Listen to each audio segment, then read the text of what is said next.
Morning everyone. நேற்று அரைச்ச மாவு சொன்னேன்ல, இது வரைக்கும் வரும்னு. அதே மாதிரி இப்போ நல்லா கிளறிட்டு அப்புறமா இட்லி வைக்கலாம். சூப்பராக மாவு ரெடி ஆகிடுது. இட்லி பண்ணலாம்.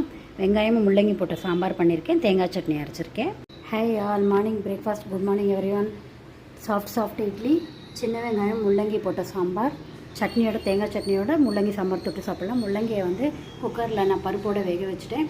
வெங்காயத்தை எண்ணெயில் வதக்கிட்டு அப்புறம் எலுமிச்சம்பழம் புளி தண்ணியை கரைச்சதை விட்டுட்டு உப்பு சாம்பார் பொடி போட்டு கொதிக்க வச்சுட்டு 4-5 கரண்டி வேக வச்ச துவரம் பருப்பு போட்டுவிட்டேன். அது கொதிச்ச உடனே புளி தண்ணி, அப்புறம் வேக வச்ச முள்ளங்கியும் போட்டு கடுகு தாளித்து விட்டுட்டேன். இதுதான் இன்றைக்கி மெனு.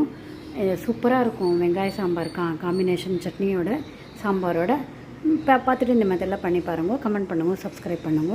தேங்காய் சட்னிக்கு தேங்காய் நிறைய போட்டேன். பொட்டுக்களை கொஞ்சம் கம்மியாக போட்டுட்டு உப்பு பச்சை மிளகாய் போட்டுட்டு கொஞ்சம் கொஞ்சம் கரகரன்னு அரைச்சிட்டேன். ரொம்ப நல்லா இருக்குது தேங்காய் சட்னி. அப்படி என் ஃப்ரெண்டு கூட கேட்டால்